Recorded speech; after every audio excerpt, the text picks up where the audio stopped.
Arrancamos una nueva edición de Plural. Hoy vamos a tener un programa también bastante interesante con temas que a veces tienen que ver con los temas de nuestra agenda, la identidad misionera y algunos otros temas que tratamos de manera permanente acá en este espacio. Ahora comenzamos rapidito ya para no perder tiempo con nuestros columnistas. Nicolás, ¿cómo estás? Bienvenido. Gracias, muchas gracias, Raúl. ¿Con qué tema, Nicolás? Bueno, vamos a hablar un poco acerca de lo que son las adicciones, lo que se entiende como adicciones a las pantallas, ¿no? Tema totalmente vigente. Totalmente vigente, que se ha trabajado muchísimo en diferentes paneles inclusive, ¿no? Bueno, en principio reconocer que es una problemática, ¿no? Los abusos a las pantallas generan cuadros de hiperactividad, de falta de atención, de ansiedad, de insomnio, bueno, trastornos del sueño en términos generales. Existen los problemas derivados de los abusos de las pantallas. Es un problema. Es un problema, pero que sobre todo hay que poderlo reconocer en función del contexto, ¿no? Sobre todo lo que les voy a plantear es que no existe tal cuestión como la adicción a la pantalla, ¿sí? Lo que existen son adicciones. Y esas adicciones no tienen que ver necesariamente con el objeto de consumo, sino que tienen que ver con situaciones por las que está atravesando la persona. Y en el caso de la infancia, con mucha más razón, la situación se desplaza directamente en la responsabilidad de los padres. Entonces, cuando hablamos de adicción a las pantallas, necesariamente tenemos que hablar de una negligencia parental, ¿no? Porque esas situaciones de abuso de las pantallas tienen que ver por ahí con falta de acompañamiento por parte de los padres. Padres que de alguna manera pasan 4 horas pendientes de un Instagram, por ejemplo, que no pueden ellos mismos autolimitarse, pero que pretenden de alguna manera limitar o impedir el contacto de los niños con la pantalla y no pueden. Y frente al no poder acompañar ese fenómeno, lo que sucede es el etiquetamiento, ¿no? Digo, la fácil, ¿no? Es decir, bueno, no puedo acompañar, entonces los diagnostico. Y ya no tiene que ver con un problema en el cual soy responsable como padre, sino que tiene que ver con cierta condición neurológica, bajo determinados discursos médicos o bajo una determinada condición individual del niño. Me salió con este problema, ¿no? ¿Cuándo aparece ese problema? ¿Cuándo es un problema? Bueno, el problema sobre todo hay que pensarlo en función de lo que le sucede a la persona que le estamos presentando como la responsable o vamos a decir la que tiene el problema, ¿no? En este caso los niños. Si bien hay determinadas conductas que generan problemas, sobre todo a los ojos de los demás, por ejemplo, ver a un niño que no conecta con su estudio, no conecta con la regulación de sus impulsos, no puede conectar con el sueño o con la regulación emocional y afectiva que tiene, si entendemos que hay un niño que tiene ciertas conductas disruptivas, ciertas conductas diagnosticables, esto muchas veces se percibe como un problema de los demás, pero no es el verdadero problema. El verdadero problema tiene que ver con los conflictos, ¿no?, que le dan lugar, que generan esas conductas etiquetables. Los profesionales de salud mental no trabajamos con etiquetas, no deberíamos trabajar con las etiquetas del DSM, del Manual de Psiquiatría. Los profesionales de salud mental deberíamos trabajar con los conflictos que generan esas conductas que después pueden ser etiquetables, ¿no? Entonces, cuando el problema a una consulta aparece como un problema de adicción a la pantalla, por ejemplo, en realidad ese no es el verdadero problema. El verdadero problema es un conflicto que el niño o que la persona que se le señala como adicta no está pudiendo resolver. Y esos conflictos tienen que ver con los vínculos, sobre todo vínculos familiares, tiene que ver con situaciones situaciones traumáticas de la infancia, ¿no?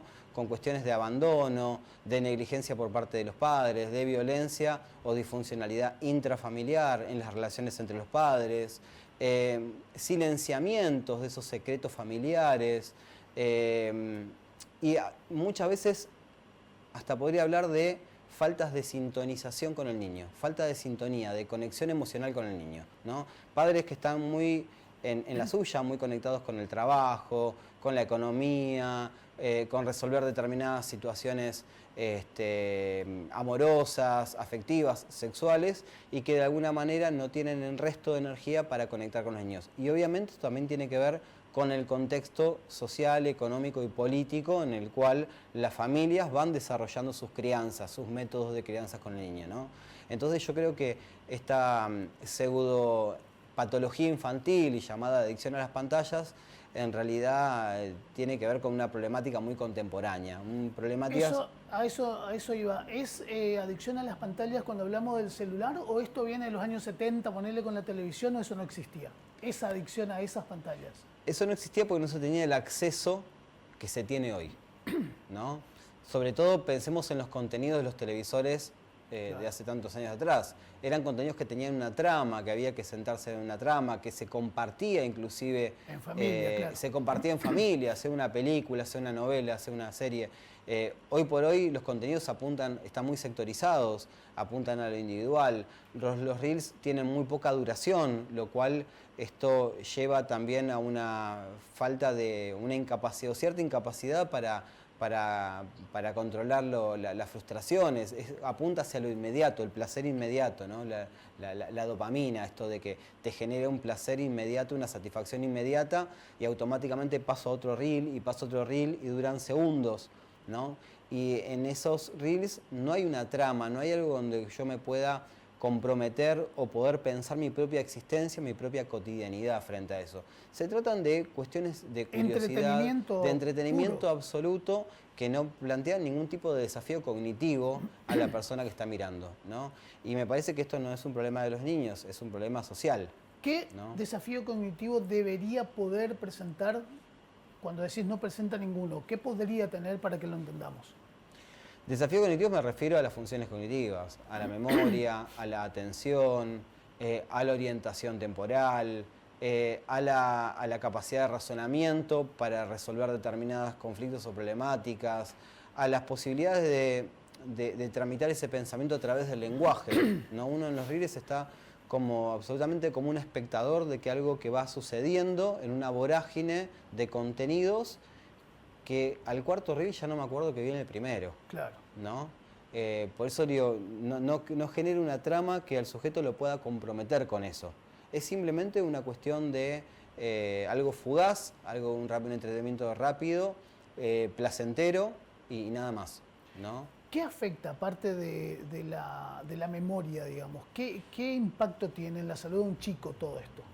Bueno, sobre todo la falta de desarrollar cierto umbral de tolerancia a la frustración. Claro. Es todo lo inmediato, es lo ya, el llame ya, ¿no? Es la inmediatez de la búsqueda del placer o de un sentido, ¿no? Y que a su vez es fugaz, es efímero y que de alguna manera no puede integrarse a la trama de la vida del niño, a la cotidianidad. No hay nada más que una gracia, ¿no? Y eso va generando cierta incapacidad para poder aceptar la postergación, la frustración, que son cuestiones que uno tiene que ir desarrollando a lo largo de la vida. No solamente que esto nos va a tocar cuando seamos adultos o cuando estemos frente a una situación de una evaluación en el secundario o en la primaria, sino que esto tiene que haber una construcción que debe comenzar en la familia. Lo que sucede es que hoy la familia también está atravesada por esta misma inmediatez, ¿no? Donde parece ser que la adicción a la pantalla es una cuestión de niños y adolescentes, pero que en realidad los que están indicando esta problemática son personas adultas que, como no son cuestionadas por nadie, ¿no? Ellos también están en esa misma movida, ¿no? Entonces, por eso hago hincapié en esta cuestión de que frente a la incapacidad de los padres para acompañar, ¿no?, el uso de las tecnologías o el uso de las pantallas, así sea de modo de entretenimiento, no estoy en contra del entretenimiento, pero en los padres que en lugar de poder acompañar eso, como no pueden acompañar, lo que hacen es diagnosticar, categorizar esa conducta infantil, ¿no? Y ahí es donde aparecen los síntomas o los trastornos o las enfermedades infantiles, cuando en realidad se trata de una problemática que es social, que es familiar y que sobre todo tiene que ver con la responsabilidad de los padres. ¿El contenido también afecta?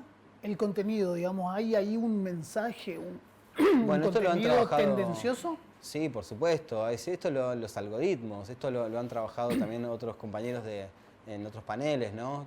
Digo, hay un direccionamiento de esos contenidos hacia la afirmación de determinadas cuestiones. O sea, se van construyendo determinados sentidos sobre el amor, sobre la sexualidad, sobre las relaciones humanas, sobre la amistad, y esos sentidos después van gobernando la vida de las personas, ¿no? Sentidos que no son construidos dentro de la trama, dentro de un vínculo, dentro de de una relación, sino que son contenidos que vienen siendo impuestos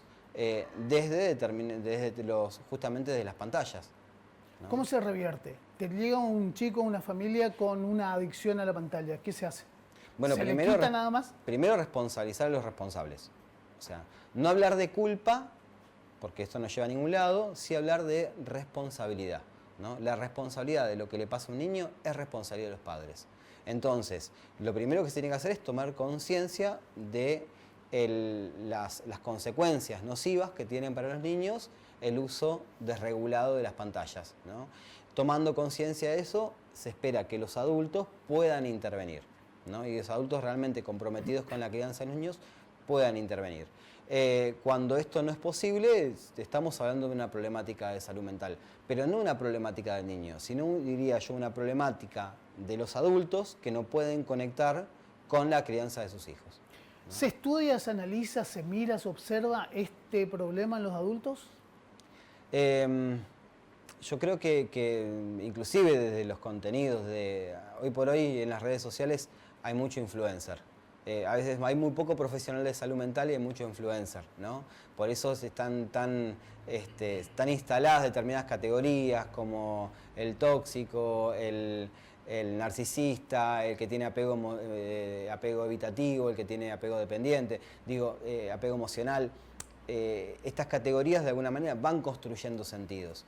Entonces me parece que muchas veces se estudian, pero a la hora de instalarlos socialmente ganan mucho más estos discursos más improvisados de influencer que llenan de palabras lindas o palabras pomposas, ¿no? Que se van arraigando en la conciencia de todos, más que determinados discursos que realmente deberían apuntar a generar responsabilidad y concientización sobre estas problemáticas.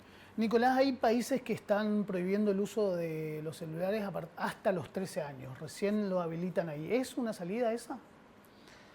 Me parece que es una política intervencionista. Es una intervención del Estado sobre una problemática que el Estado ya determinó, tal vez, que no se está abordando de las instituciones que se tienen que abordar, por ejemplo, no sé, la familia o la escuela. Entonces lo transforman en una política de prohibición. Yo creo que la solución está más en el acompañamiento, ¿no? En el acompañamiento y tener en cuenta de las consecuencias. Esto que hablamos antes de la cámara, ¿no? No es inocente, no es ingenuo. Esos contenidos no solamente entretienen, sino que bajan línea, construyen sentidos de la realidad y en esos sentidos que vamos mamando, vamos percibiendo de los contenidos digitales, vamos encarando nuestra vida. Entonces, de alguna manera, todos terminamos siendo direccionados por un algoritmo. La semana pasada, acá en este mismo canal, la presidenta de la Sociedad Argentina de Pediatría salió en vivo también desde Buenos Aires advirtiendo sobre estos problemas y pidiendo acciones a los estados, Estado Nacional y los estados provinciales. Los otros campos, el tuyo, por ejemplo, ¿advierte, participa, impulsa algún tipo de solución? Sí, la solución está en la responsabilidad de quienes deben tener esa responsabilidad, pero sobre todo en la capacidad de diálogo, en la capacidad de poder dar cuenta de los conflictos que uno tiene y no taparlos con o medicación psicofarmacológica o con reels de redes sociales, ¿no?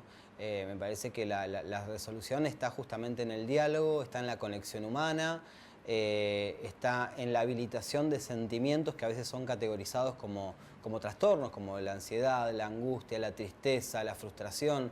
Bueno, son sentimientos humanos que existen por algo, que están para algo y que últimamente la sociedad se está encargando de taponarlos, de evitarlos al punto de etiquetarlos como enfermedades, ¿no? Cortito, la última pregunta. Si le saco el celular compulsivamente a un chico, ¿qué pasa? ¿Cómo sería sacar que está compulsivamente? Claro, Uno le saca el que... celular, sí. Yo le saco el celular a un niño, el niño se frustra. Bien, ahora yo como adulto, ¿puedo bancarme esa frustración? ¿Esa rabieta? ¿Ese enojo del niño? ¿Tendría que bancarme? ¿Esa angustia? Por supuesto que sí, porque yo soy el responsable. Si no, con ese criterio no lo mandaría a bañar porque el niño no quiere bañarse, claro, ¿no? Entonces parece ser que hay algunas angustias que entendemos, ¿no?, como angustias necesarias y otras angustias que entendemos como, ay, no le vas a sacar el celular, no vas a ser tan jodido, ¿no? Gracias, Nico. No, por favor.